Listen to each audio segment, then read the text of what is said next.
Do you think it's safe to ask them? Hear me, all you hosts gathered here. Kill everyone now. Condone first-degree murder. Advocate cannibalism. Eat shit. Well, I think we're about ready. Quiet, everyone. Filth are my politics. Filth is my life. From the whispers of the damned, deep within the bowels of hell. Welcome to Astro Radio Z. Good evening, everybody. Welcome to another episode of Astro Radio Z. And tonight's going to be a weird episode.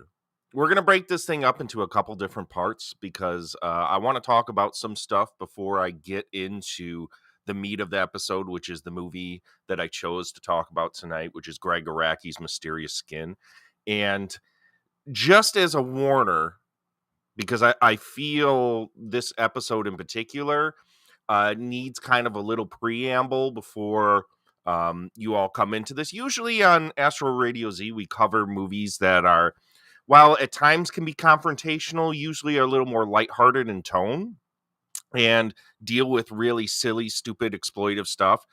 Tonight, the movie that we're going to talk about, Mysterious Skin, deals with some very hard, real topics that may not, and it's weird that I'm going to say this, but I just want to be really sensitive tonight with not only the tone of the conversation, but also with the audience that may be tuning in and listening, that the movie we're going to talk about tonight deals with abuse, and specifically abuse of children. So if that's something that you either experienced yourself and find very triggering, or somebody that you know has gone through this and it's a very difficult subject for you to listen to and kind of take into your heart at all in any way, then I kind of recommend that maybe this episode might not be the episode for you to sit and listen to. Because if anything, Mysterious Skin is a movie that will make you confront a lot of triggers and trauma. So we're going to leave it at that for right now. And I just wanted to warn y'all, once we get into the talk of Mysterious Skin, we're going to be talking about some very difficult things. So tonight might not necessarily be the cheeriest of episodes that I've done here of the podcast. But regardless, I feel that the movie, not to put the cart before the horse, this is a movie that needs to be discussed. And it's a movie that I feel is important and that more people need to see. So hopefully you guys stick around for that. But first things first, let's have a little fun before we get into the deep end, into the very emotional, like, underbelly of what this episode's going to be. I just got back last weekend from my favorite film festival, Cinema Wasteland, that takes place in Strongsville, Ohio, twice a year. And I kind of wanted to give you a heads up for some shit that went down. Not a whole lot. I gotta say, like, Cinema Wasteland compared to other years that I've sat and, talked about it here on the podcast and like experienced myself as a guest and both as a fan, it feels like Cinema Wasteland has changed. Now, I've been talking about this with other various friends and other people that have gone to the show, and I'm not so sure if it's just me, if I'm getting older, or if the general age of everyone at Cinema Wasteland has gotten older, or if the pandemic has changed us all. But Cinema Wasteland in the past used to be like this raucous, debaucherous party. And at least this year, this last weekend, it didn't feel that way. It felt like everyone had grown up. It was a very weird experience. Because, I mean, it's still the same, B-movie cult exploitation film, festival and a convention, but it just didn't have the same edge that it usually did. So it was it was a different experience for me, compared to other times that I've been to the festival. And I don't necessarily think that's a bad thing. The core demographic and crowd of Cinema Wasteland skews a little older because it's been around for quite a while. Ken, that runs the convention, also is getting up there in age, and all the people that he tends to get in the films that he highlights at the convention are starting to age and starting to get to a point where it's just the tone of the convention is different this year. The main thing, there was a couple main things that happened at Cinema Wasteland last weekend. We had a sleepaway camp reunion, so that was really cool to see a bunch of the actors, principal actors. Of course, Felissa Rose was there.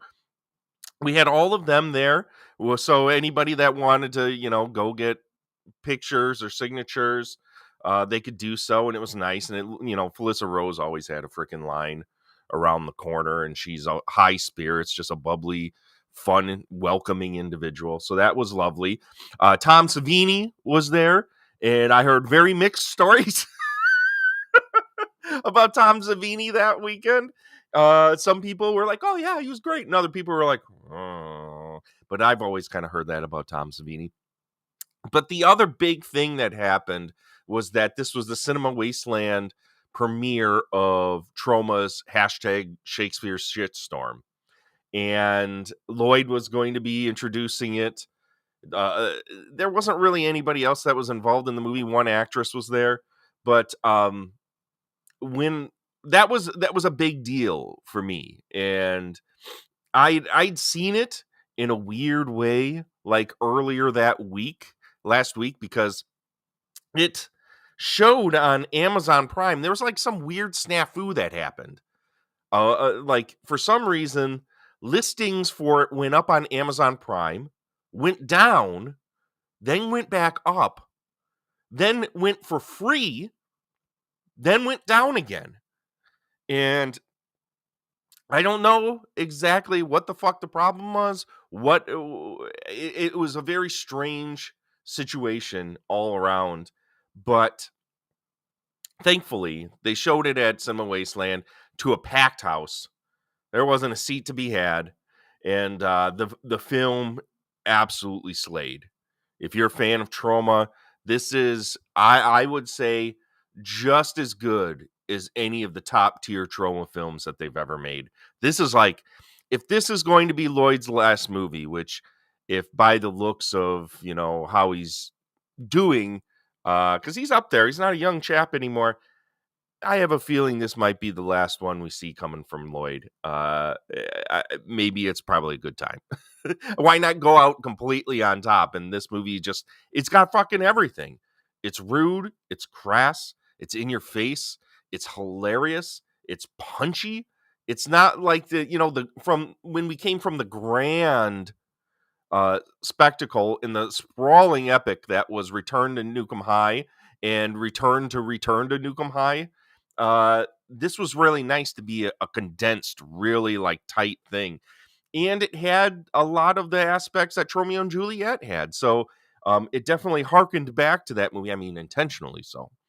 But it was just a wonderful, hilarious, big middle finger of a movie that the entire crowd absolutely adored.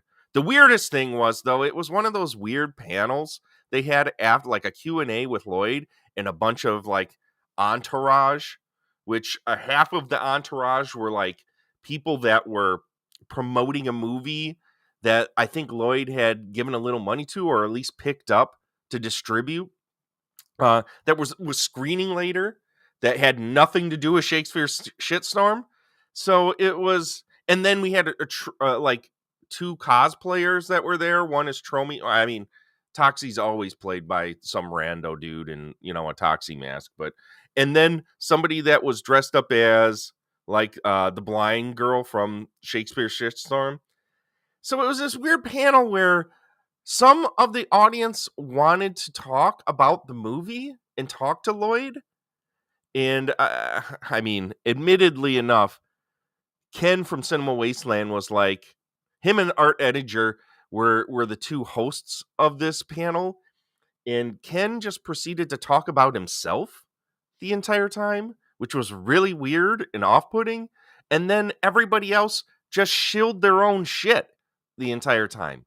Like, I just wanted to hear Lloyd talk about the fucking movie. So it was a really weird panel. Like, I've been to a lot of panels that were a little self-serving and people kind of just like wanted to put themselves over.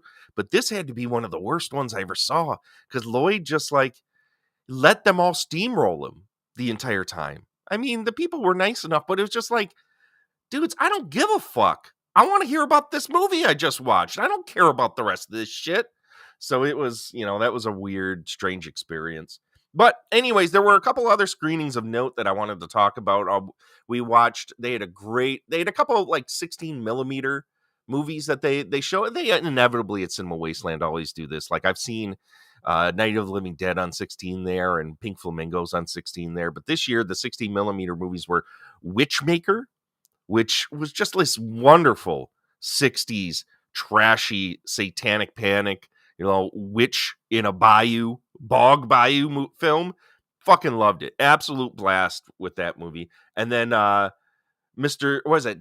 Jekyll, Mr. Black? Dr. Black and Mr. Hyde, I think it was called. I forget. It was something like that. That was a lot of fun too. I'd never seen that movie, and I'm always for those blaxploitation send-ups of like, Blackenstein and Blackula and stuff like that. Love that shit. And this one was actually really well made. I was quite surprised and kind of off-put by how good it was. I didn't expect it whatsoever. So having said that, of course, you walk away with some stuff from Cinema Wasteland. Why wouldn't you? My haul, admittedly, this year was quite small. I wasn't really like looking to spend a ton of money. It was mostly one of those deals where I wanted to go see a bunch of friends.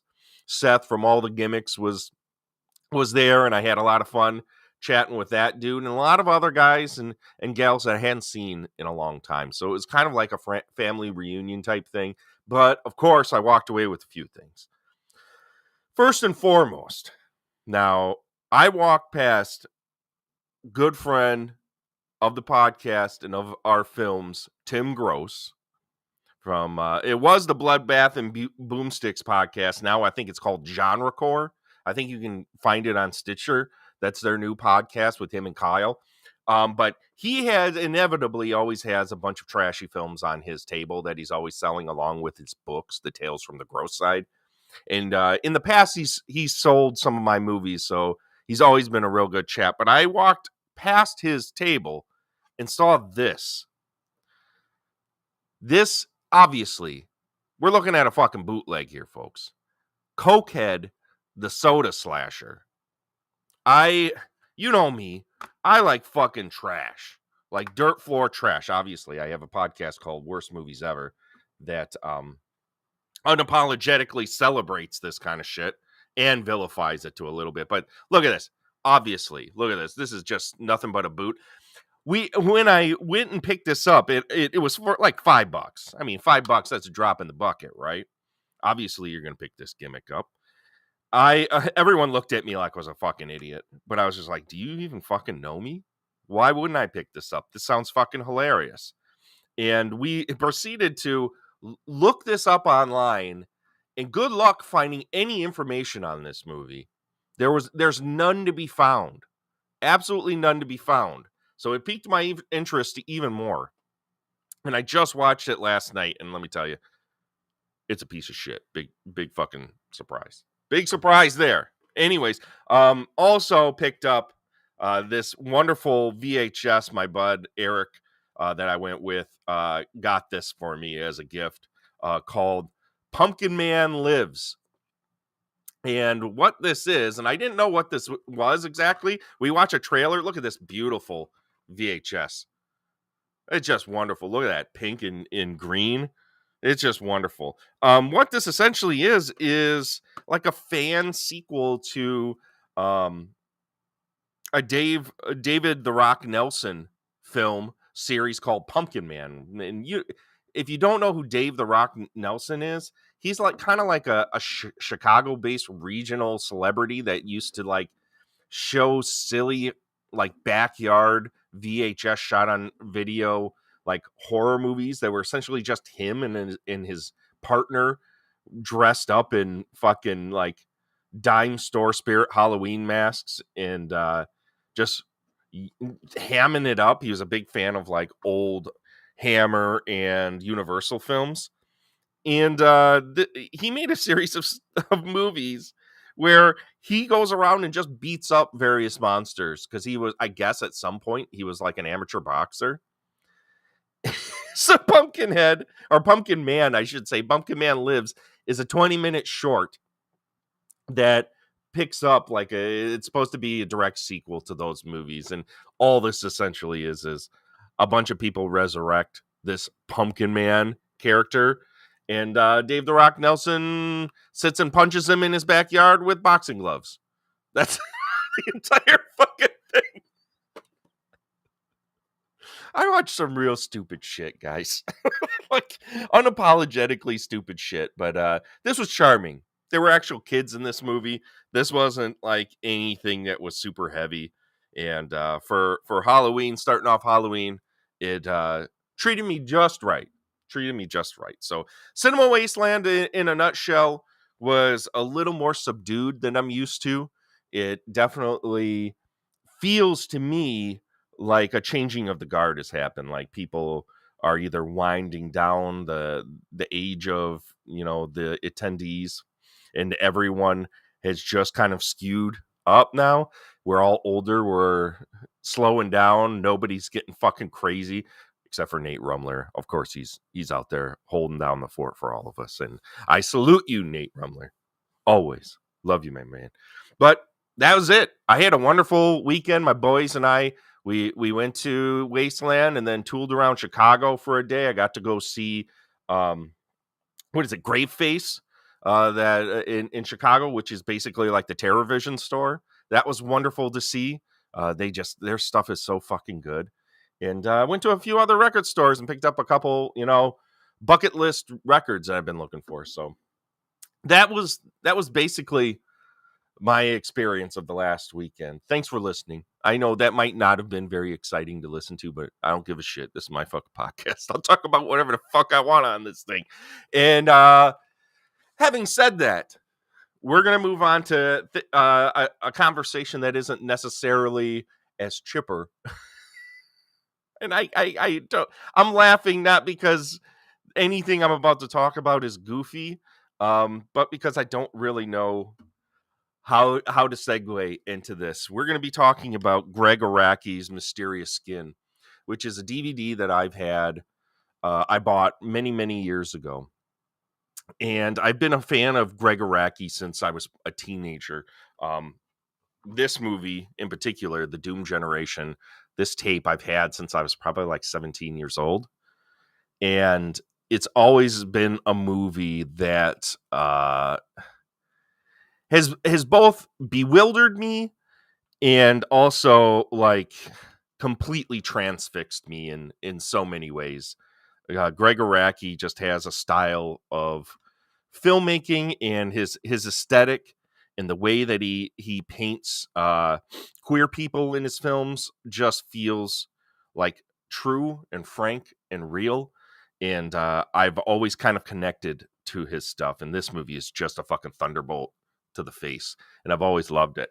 But having said that, I've watched most of his movies, but for some reason, and it could be because I had a lot of people tell me this was a really tough film. I bought this so many years ago, but never watched it until recently. And I gotta say, this is going to be a difficult conversation to have.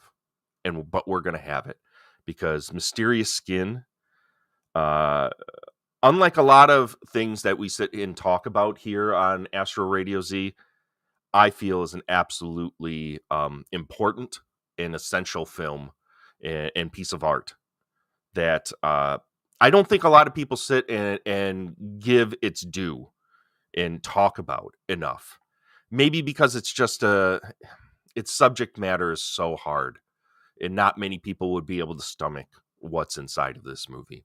But having said that, how about we watch a trailer? And again, I'm going to preface the next section where we talk about Mysterious Skin with a warning that there's going to be some hard conversations about abuse to children. That's kind of like a lot of what Mysterious Skin is about. So if that's something that you have a tough time ingesting, or it's triggering, if you've gone through abuse yourself, I'm sorry. And I hope that you have a support system around you that helps you work through that. And this, I just want, just so I'm not like bombarding people and all of a sudden they jump into a conversation that they weren't emotionally ready for. I just want to be sensitive to that. So let's go ahead and let's watch the trailer to Mysterious Skin, and then after it, we'll come back and let's talk about this movie. I have to. I watched this thing. I need to talk to somebody about it.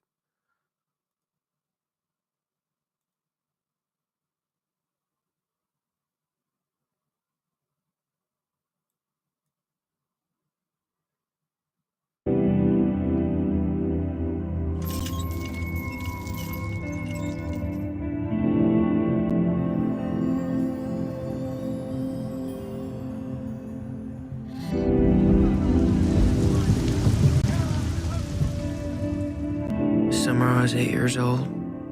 5 hours disappeared from my life. 5 hours gone without a trace. Are you ready? Here we go. Tonight on World of Mystery, we investigate the terrifying world of UFOs. I think I was taken too. I keep a log of all my dreams. Someone else is with me. Another boy. You're on your way to uncovering the truth. Maybe concentrate on that other boy in your dreams. He could help you find the answers you're looking for. I know all Neil's secrets. There's shit there you don't even want to know about, trust me. I'm looking for an Ann McCormick.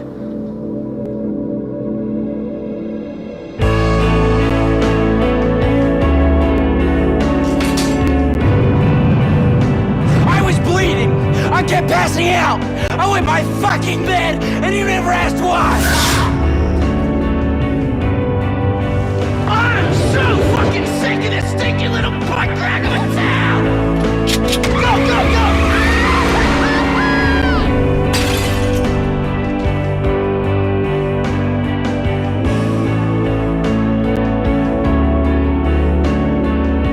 What happened that summer?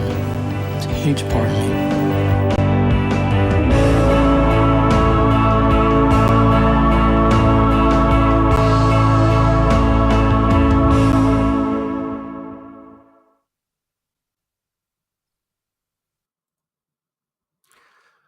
That was the trailer for the movie we're going to talk about tonight, made in 2004 by Greg Araki, who is a Japanese-American filmmaker of note that some of you may be familiar with some of his movies, like The Doom Generation, as we had talked about before, Nowhere, Splendor, Kaboom, Smiley Face.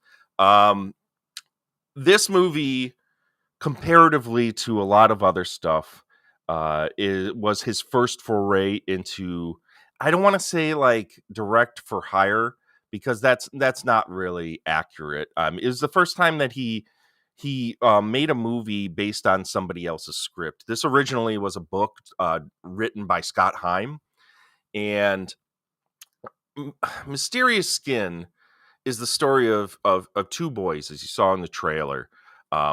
One boy named Neil and the other boy named Brian. And they both, when they were young, played on a softball team, and each had very different experiences during that time that ultimately led to the direction of what that happened for the rest of their lives. And then at some point, they come back together in order to kind of, I don't want to say necessarily like right the wrongs that have happened, but to let go of a lot of trauma and a lot of pain about what happened. And what happened was Neil, played by Joseph Gordon-Levitt in perhaps like one of the most fearlessly amazing performances I've perhaps ever seen.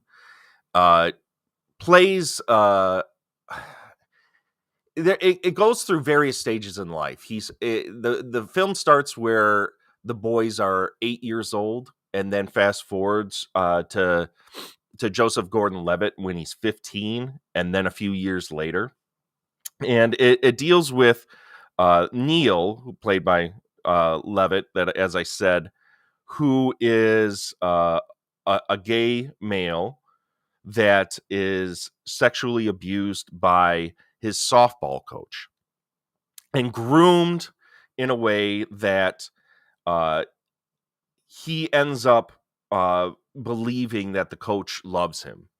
And after the summer, which they had the softball team, the coach just vanishes and leaves Neil in a very like confused and empty state, because in the rest of his life he has a mother who I wouldn't necessarily say is non-existent, played by Elizabeth Shue, and also another amazing role. Like across the board, the acting in this movie is just all top tier. But his mother is a single mom who is, I don't want to say promiscuous, but, lives her life the ways that she wants to live it and works all the time. So it leaves Neil to his own devices. And Neil, because he just doesn't know really what to do with what's happened to him, and he feels like he's been abandoned, turns to like ever increasing destructive habits. And one form of that is he becomes at 15 a male prostitute for older men. And it's clear when his other gay male friend, and I forget, it's terrible that I forget I think it's Eric, when Eric and him hang out, and Eric expresses what would be a normal response to being attracted to somebody and wanting to have a relationship, Neil just is not interested in anybody but older men. And also in very like risky and like really dangerous behavior with older men that increasingly gets more and more reckless as the film goes on. This story is juxtaposed by the story of Brian, the other boy that was also on the team. And at that time, Brian, like a key pivotal thing that's happened in Brian's life is that during one game, a rainstorm happens, and Brian passes out during this rainstorm and wakes up like hours later in the crawl space of his house with a nosebleed and can't figure out what the hell's going on, where he was, anything whatsoever. And like a day or two later, suddenly sees he feels like he sees a UFO flying over his house. So he's convinced himself that this period of time that he is missing, he was abducted by aliens. And he's just become absolutely obsessed. He lives with his mom. His dad leaves when he's like, I think like 12 or something like that. And over time, just this obsession with aliens and trying to find the truth of what happened during this time. Because then there was another time, like a couple years later, or I think, a couple months later, that he blacked out again. And he feels like it was a Halloween thing where he went into the woods, he lost his glasses, and then he thought an alien had abducted him again. So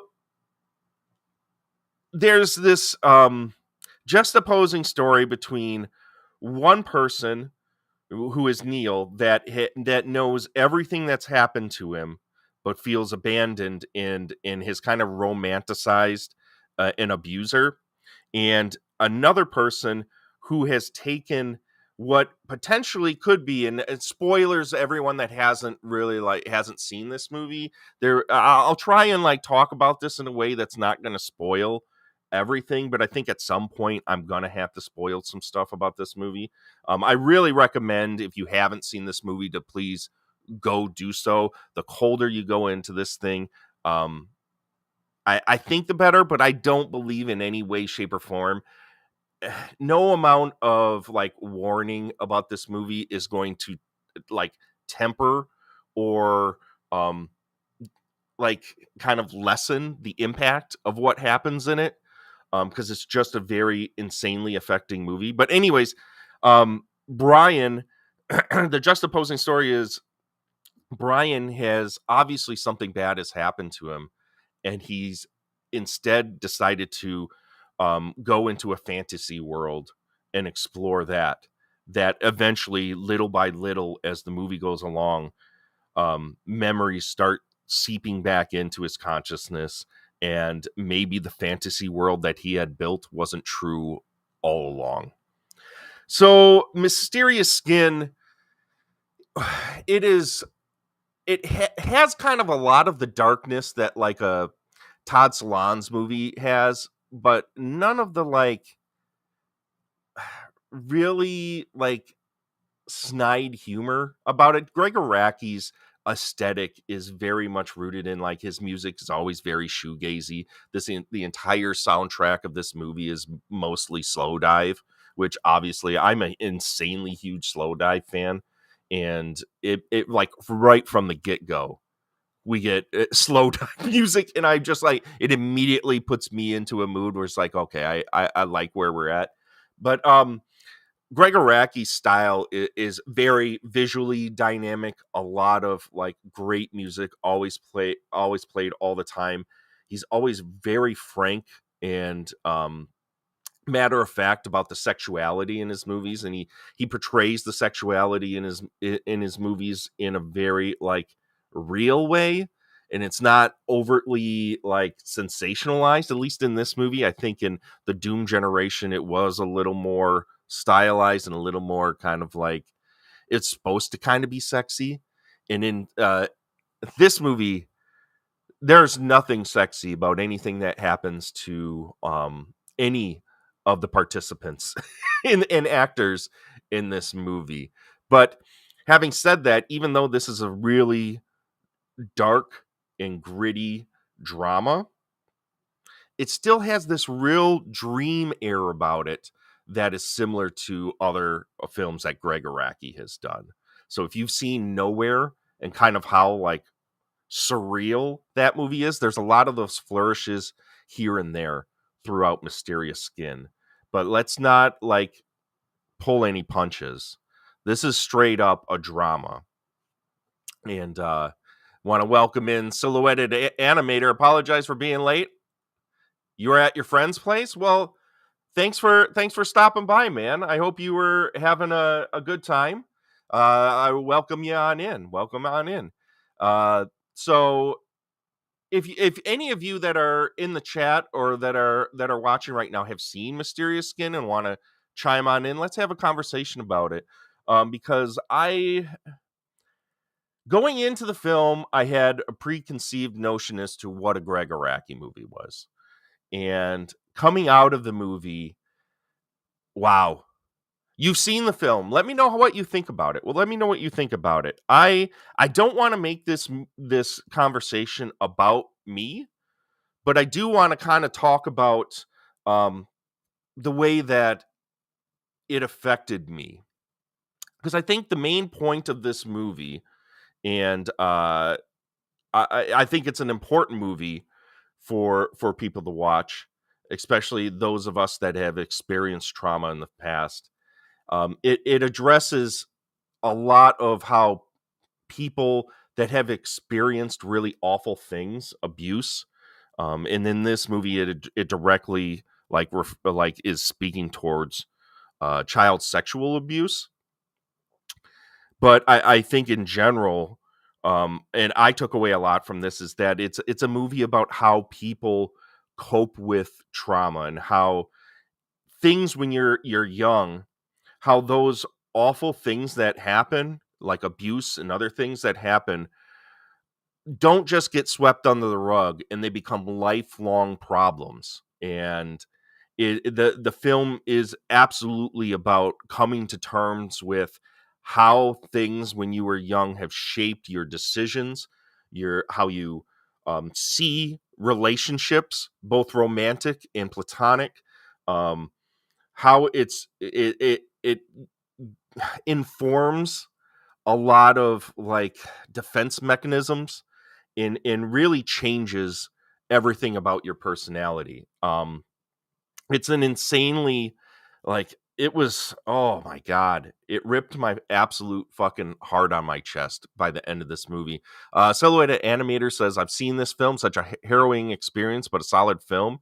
I agree. Greg Araki is an absolutely underrated director.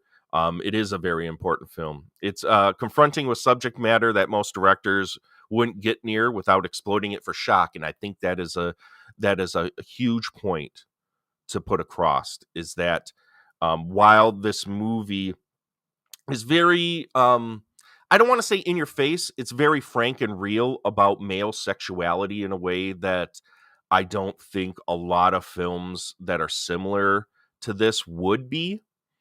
And I think a lot of that is the respect that Greg Araki gives towards male sexuality and especially gay male sexuality. It's a really refreshing take where it's not played in a highly nothing in this movie is supposed to be sexy. Neil, our lead character, who is the male prostitute, very much is going through the motions and trying to figure out, can he find a connection with anything in his life? Because after he was abused and the coach leaves, he's romanticized this abuse and keeps trying to seek out a similar experience with other people and just cannot find it. One of his best friends, Wendy, tells his bud Eric at one point, because Eric expresses, how beautiful Neil is and that how, he would love to get closer to him and potentially maybe have him as a partner. And she's like, oh, hold on. While he may be beautiful, realize that Neil has a bottomless hole for a heart. And in many, many ways, I connected with the Neil character, because I think a lot of times, and I'll just speak for myself here, because I obviously can't speak for other people that have gone through trauma. I'm not obviously, but thankfully, the abuse that I went through when I was younger was not sexual, but it was abuse nonetheless. There was a lot of how Neil went through life, seeking some sort of validation through action, through all of these experiences with other men and sex and drugs and alcohol, to try and numb the pain in the memories, in the sense of abandonment in his heart that just felt so real, so insanely real, that it was at times really hard to watch, because I know at periods of time in my life, I definitely, to escape maybe being real about how I felt about things that had happened in my life, I definitely was self-destructive and not very considerate of maybe those around me, because I just wanted to numb the hard shit that I was going through. And Neil very much throughout this movie just progressively puts himself in more dangerous situations and just keeps telling his friends hey, I'm fine. I'm taking care of myself. You don't got to worry about me.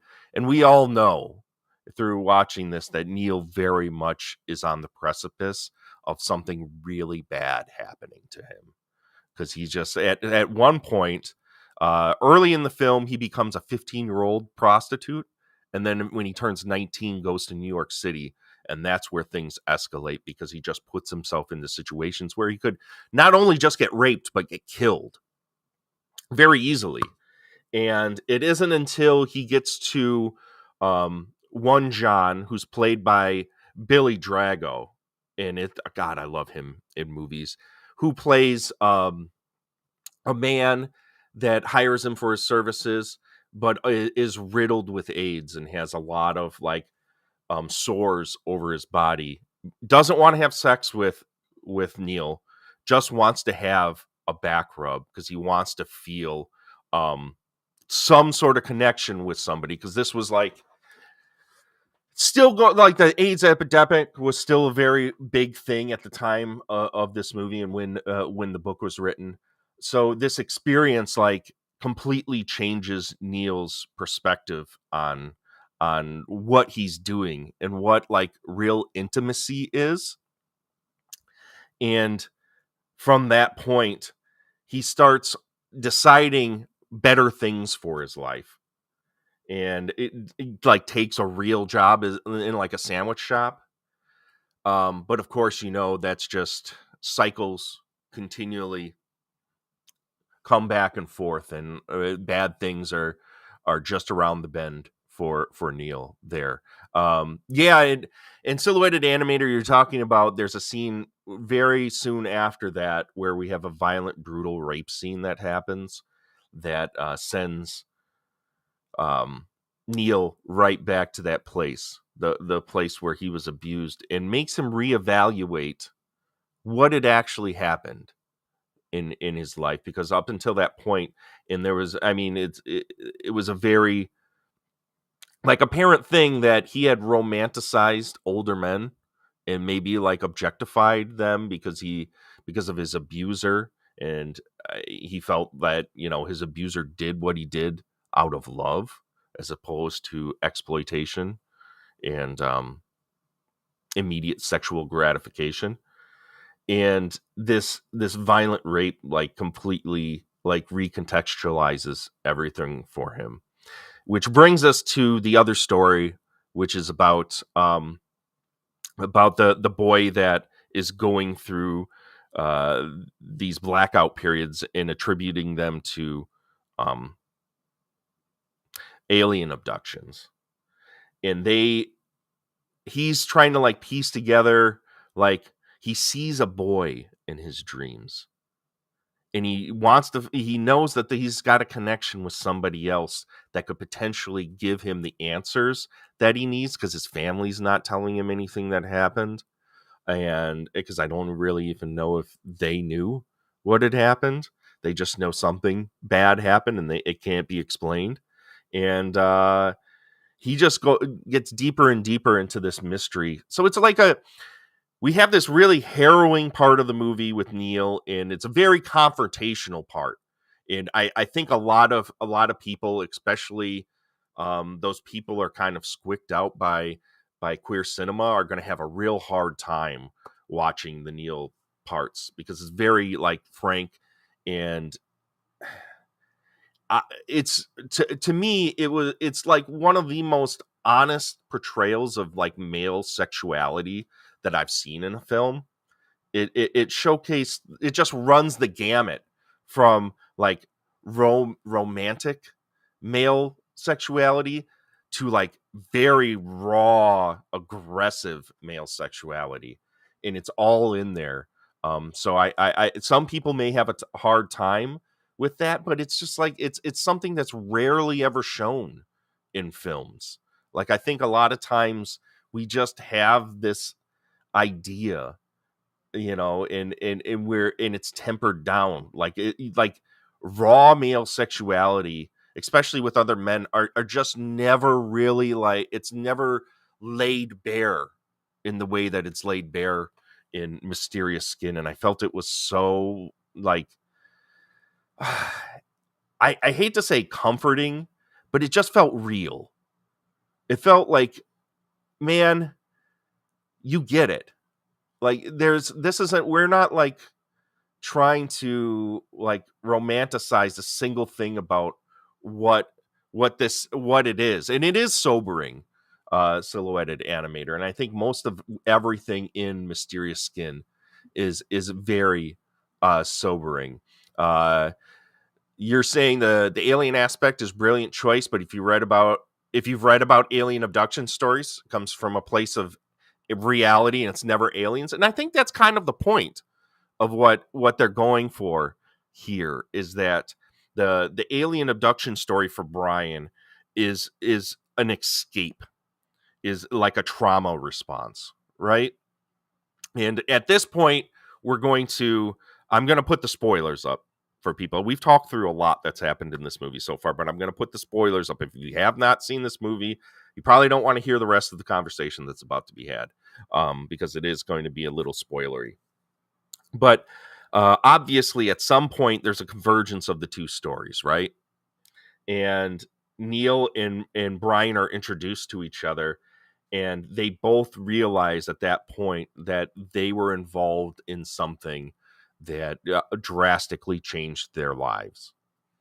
And the ending of this movie,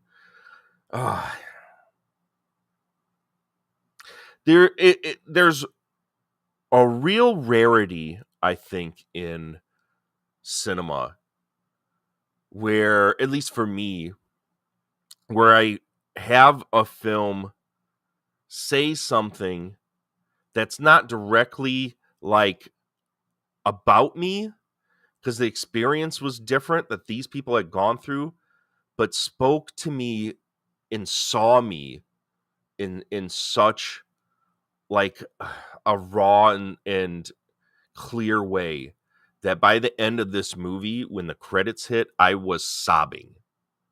I was like, something inside of me opened wide, like it was just laid fucking bare. And I thought about this movie for days, because it was just like I think what it did for me personally was not just expose, but connect dots to how I was coping with trauma and abuse in my own life, and how that had created a trickle-down effect of various coping mechanisms, and how I handled certain relationships, how I coddled abusers, how I maybe pushed away other people in my life. That at some point we all have to face and be real about what we've all gone through in order to move forward. And Jesus Christ, this movie fucking completely kicked me in the chest. It was just one of the most amazing experiences. Will I ever want to like watch it again?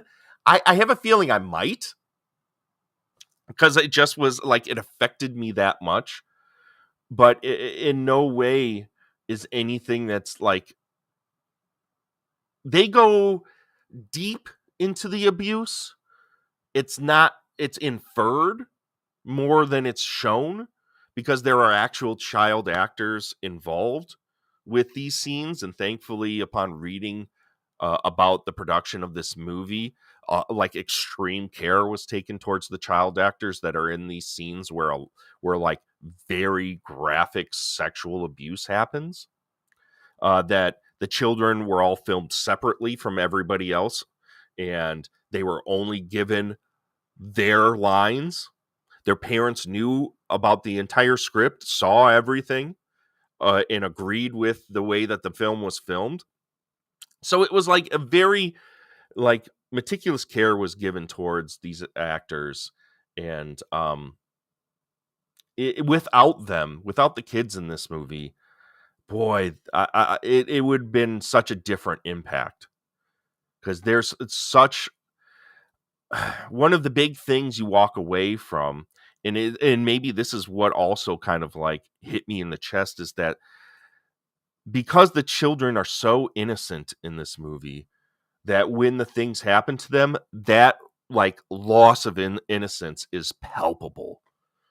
and it's just devastating. It's just absolutely fucking devastating. Let me catch up with the chat here. Movies like this exist, I feel like, because they need to. The message of this film brings up certain realities that need to be addressed, and Greg Araki was the best person to direct and write that. I think I completely and utterly agree with that. I think that his sensibilities, not only as a gay man, but as an underground experimental filmmaker, give him a perspective and a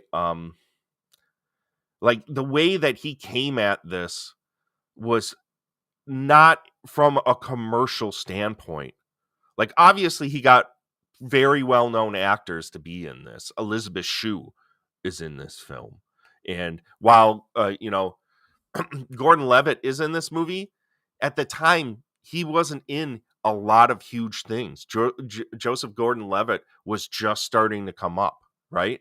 And this was just like a completely fearless performance from him. So I would tend to agree is that I don't think you would this material would have been handled the way it was if not for Greg Araki.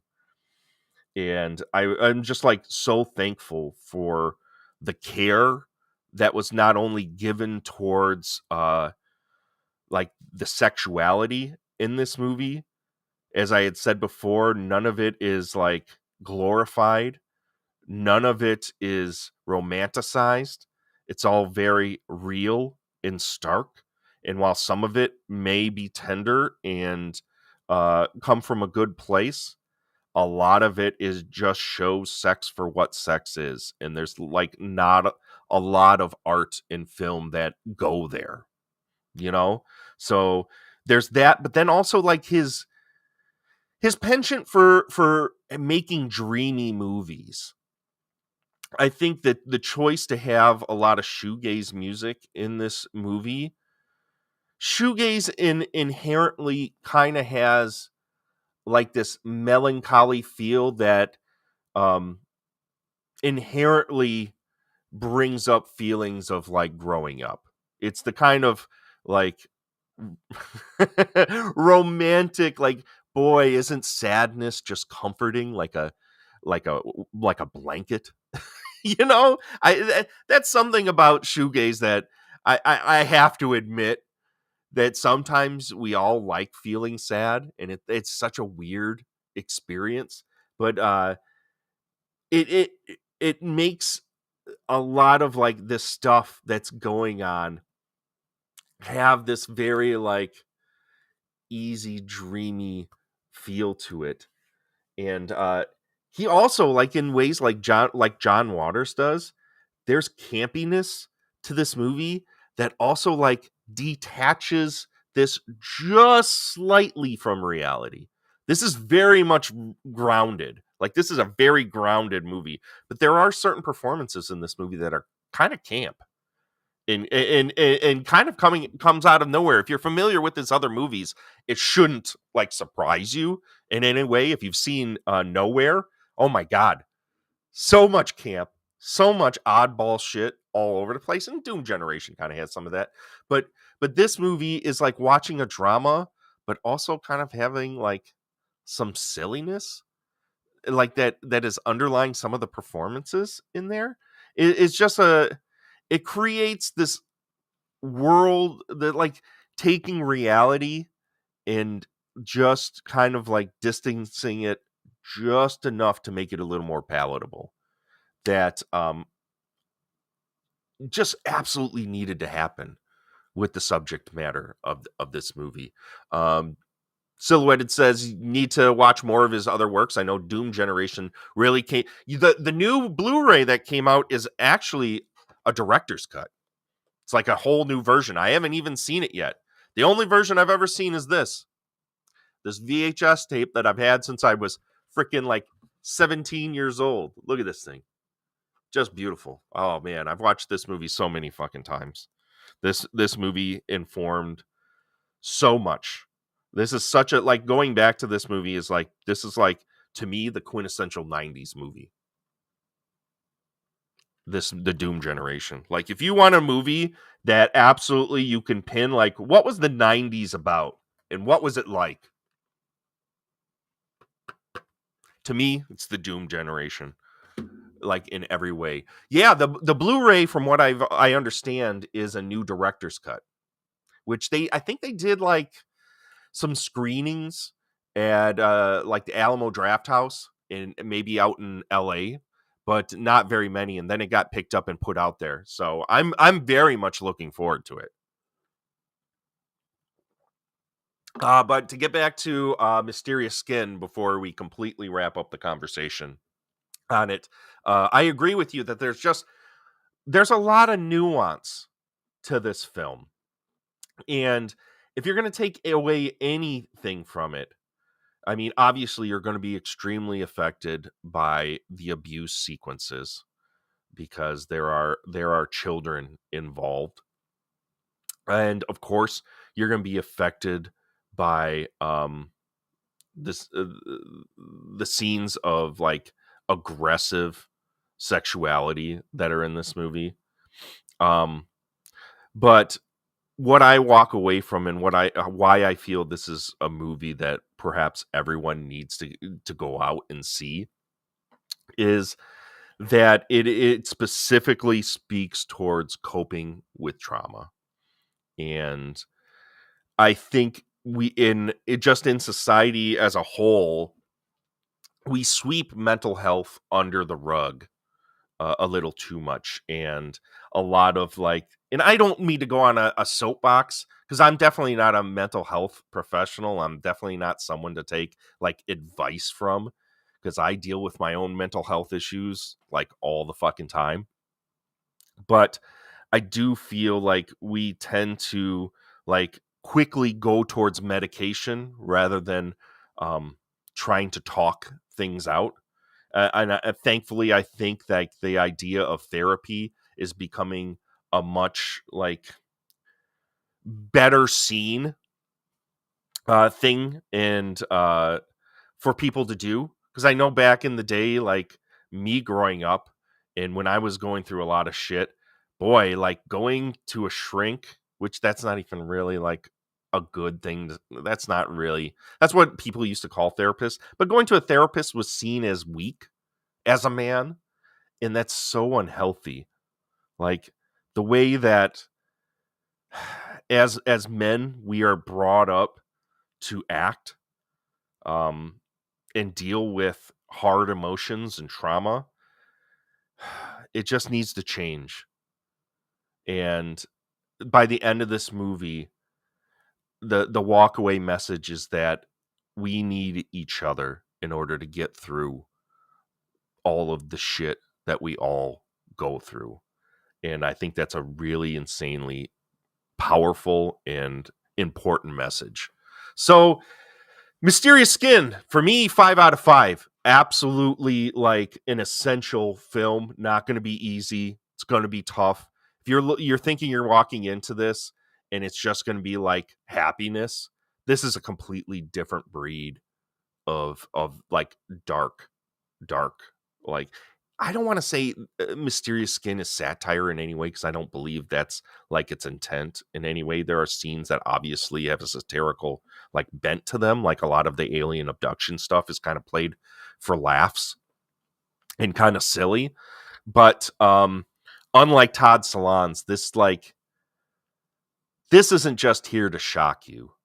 This isn't here to like make you feel disgust and point a finger at people that are different from you. This is very much a message film, as Silhouetted Animator says. So please, by all means, the highest recommendation from me. I hope like this conversation, like you got anything out of it. It was like watching this movie, I had a tough time figuring out how I was going to talk about this, because it just like on a personal level, it affected me so deeply. And I saw so much of myself in a lot of what went on in this movie. And by the end of it, just like I felt a release that I can't even describe. I'm still talking about it with people. like all this time later. So that's gotta be the sign that you've just watched something extremely fucking important. So please go. If you can find it, it's not particularly the easiest movie to go find. I watched it on this DVD that I've had for, I want to say over 10 years. And I just never got around to it. And I don't think I was ready for this until now. I really don't think I would have taken away what I took away from this movie until this exact period in my life. And I'm very thankful that I was able to watch this, because what a gift. What an absolute gift. I mean, it's a disgusting movie, but what an absolute gift. Sometimes we need confrontational, hard cinema in order to find real truths, right? Right. Let's see. If you want to find it, you'll find it. I think the movie isn't lost. Oh no, by no means. I believe if I can look this up while we're on the horn right now, I think it is actually for rental out there. Let me quick so I can give you guys that information. Yeah, you can get it on YouTube, on Vudu. It says with premium subscription through Prime, which tells me that maybe one of the channels that you can subscribe to on Prime is showing this movie. So it's out there. And just to let you know, it is an NC-17 movie. So expect this to go hard. This isn't just going to like tiptoe around anything. This is a movie that goes there. So that's all I got to say about Mysterious Skin for now. Please go watch it if you have the constitution in order to do so. It's just absolutely fucking needs to be seen. So having said that, we're going to go on a short break here. And when we get back, we're going to wrap up this episode and talk about what's coming up for Astro Radio Z in the future. So stick around.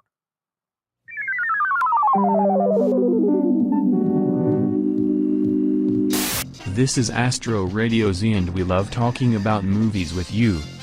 If you are looking for more episodes and want to become part of the show, go to patreon.com/Astro Radio Z and become a monthly subscriber to have access to 100+ bonus episodes of content.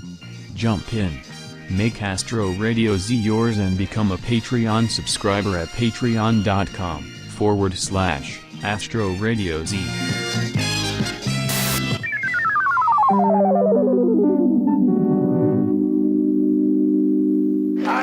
Baby. Well, welcome back, guys. Coming up on the shoe, as they say, let's go ahead and put on our like super cheese dick background sexy time music. There we go. Oh my god, you feel that? There we go. Anyways, coming up on the show next time, we're gonna get back into the VHS bullshit. And I don't know if you guys have been here for the last VHS episode where I chose the movies we're going to watch. We're going to watch, look at this, beautiful embossed cover. We're going to watch Metamorphosis. And we're going to be talking about the Brandon Lee gimmick, Laser Mission. These are the two movies I chose for the next VHS episode. I'm looking forward to these. Compared to Mysterious Skin, obviously much lighter fare. I don't have to, I feel like I'm not going to be triggered whatsoever with either of these movies, and I'm very much looking forward to talking about these.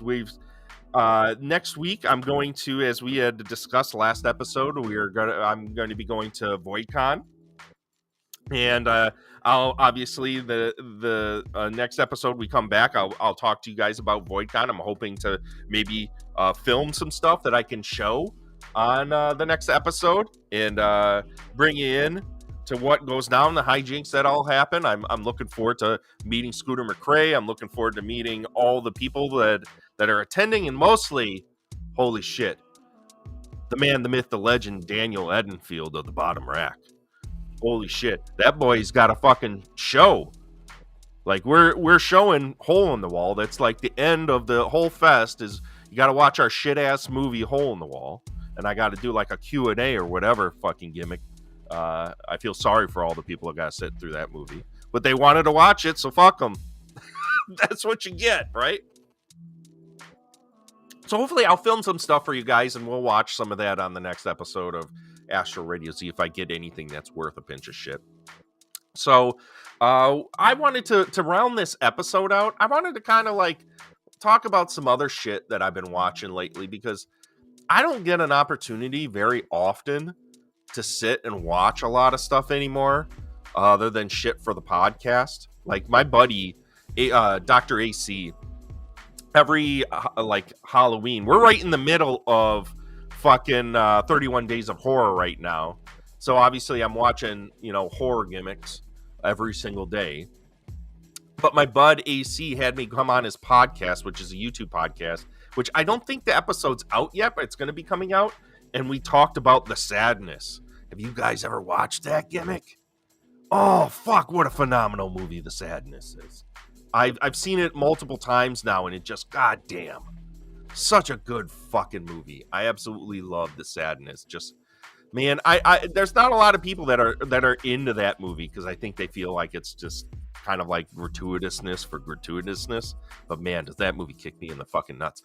You remember Metamorphosis? Have you actually seen fucking Metamorphosis silhouetted, or you just remember this fucking cover?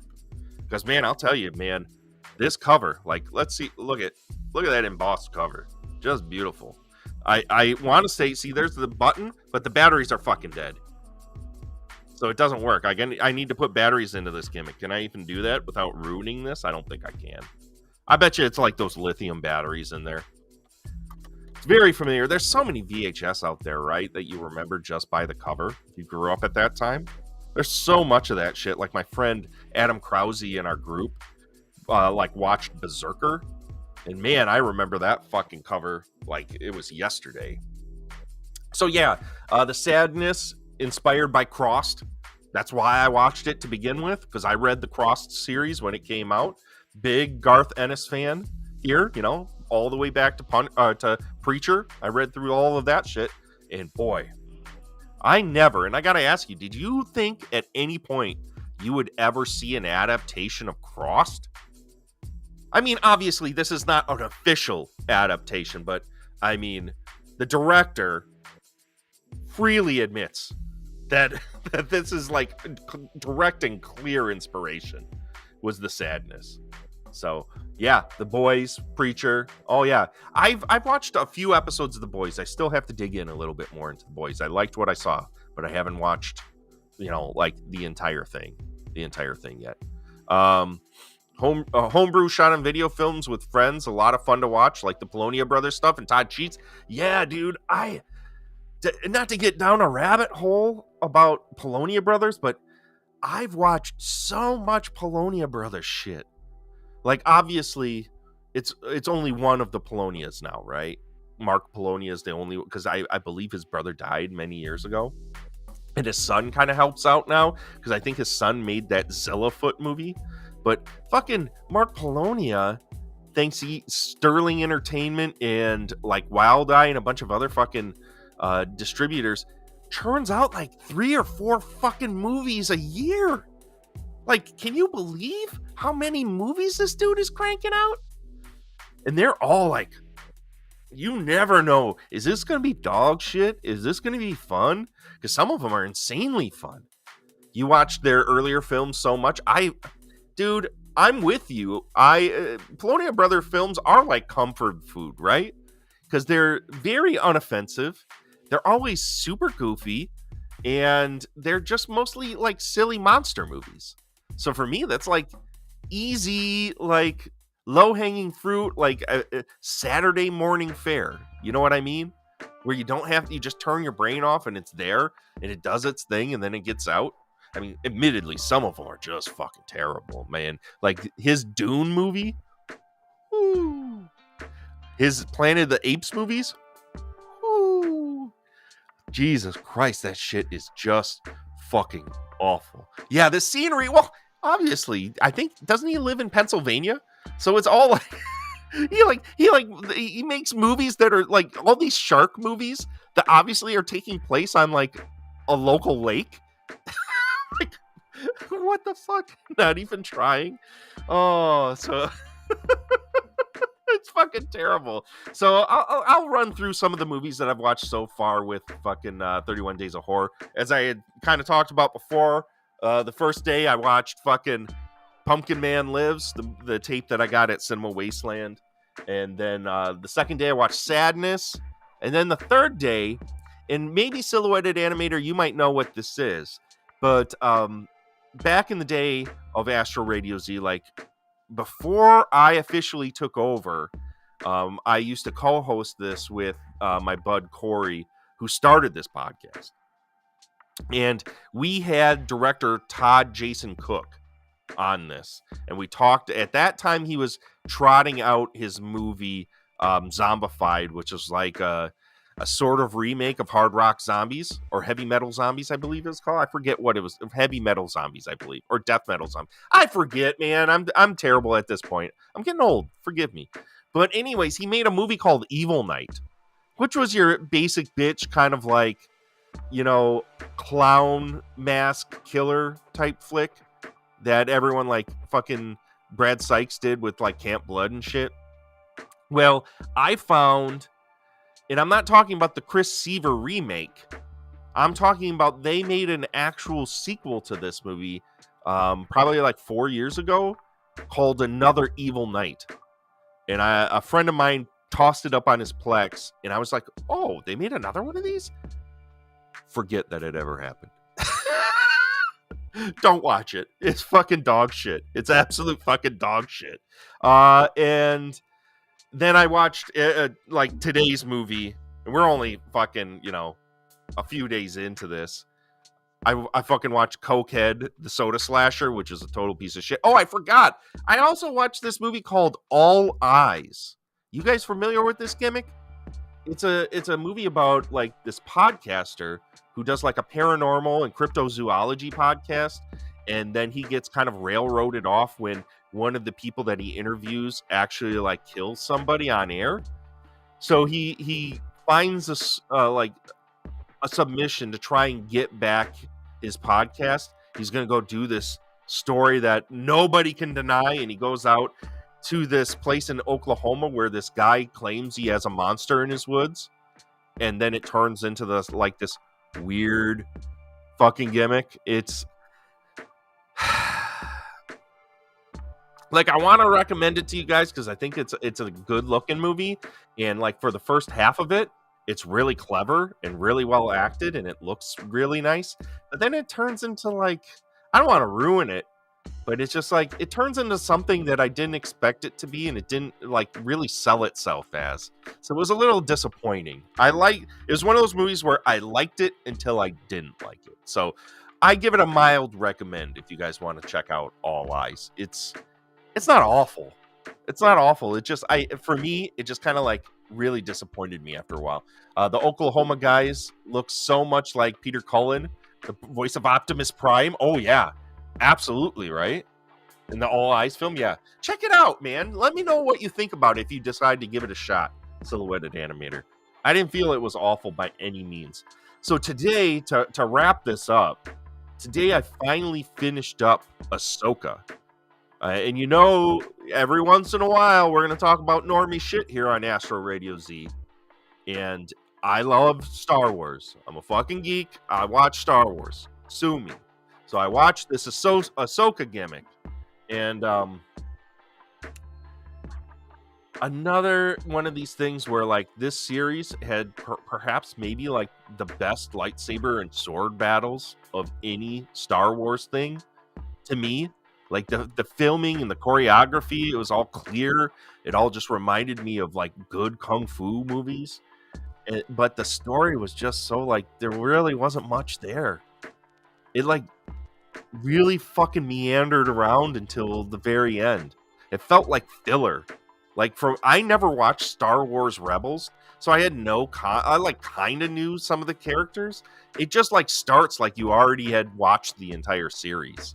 A cartoon series. It's like, come on, dudes. This is becoming a job now to keep up with all these fucking series. It's a job. It's a full-time fucking job. I feel like the Disney, Marvel, and Star Wars have great ideas and great first episodes, but go completely limp by the end. Animator, you know what? I don't want to be that pessimistic about it, because there are some things that they've done, namely like Falcon and Winter Soldier, Hawkeye, The Mandalorian. I've loved all of those, like unapologetically. The Mandalorian, just like fucking A. That's my shit. I like that stuff. But yeah, like a lot of the rest of the stuff is just real half-baked, right? Like there's great ideas, but it just goes fucking nowhere. You hate to give a win to DC, but Peacemaker was good.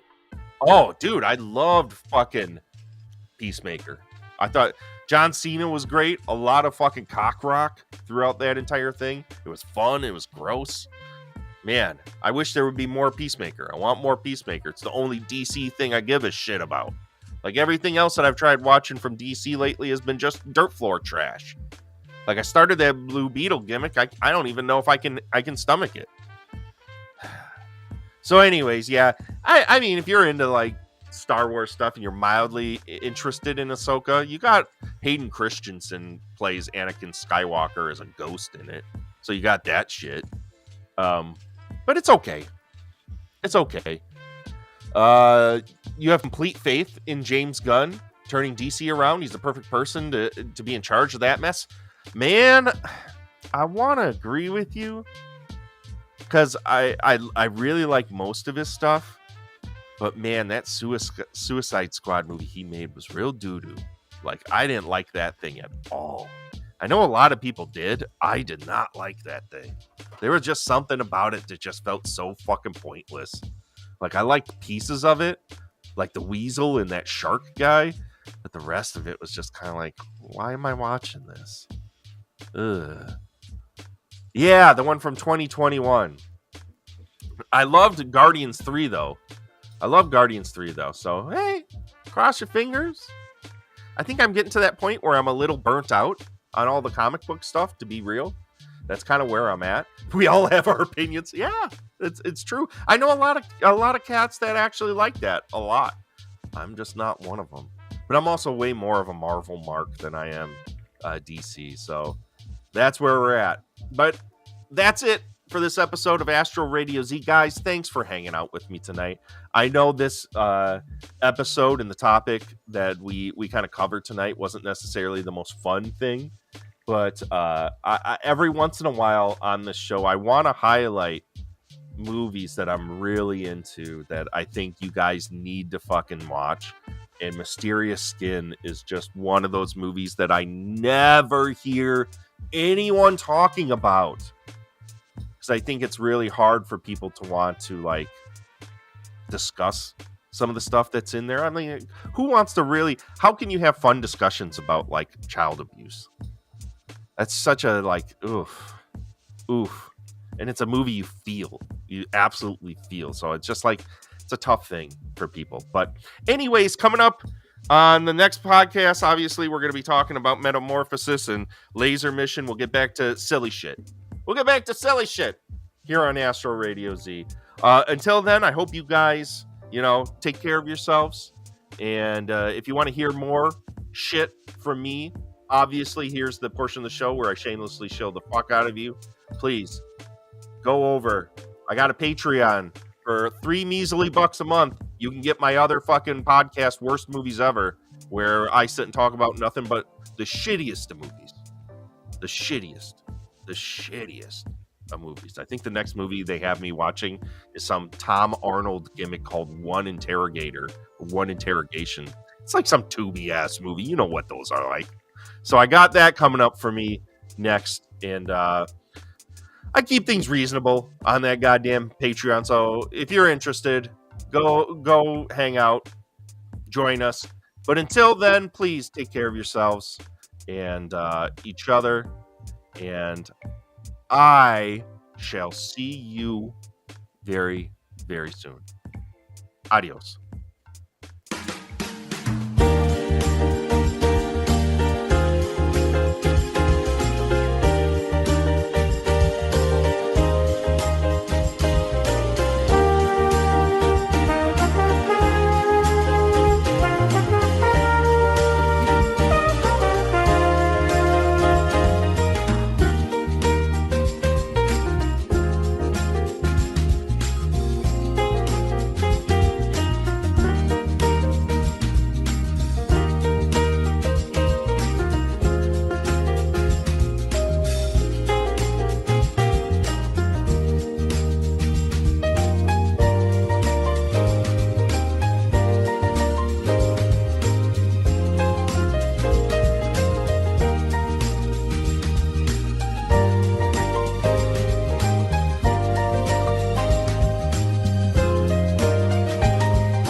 that's good shit, man.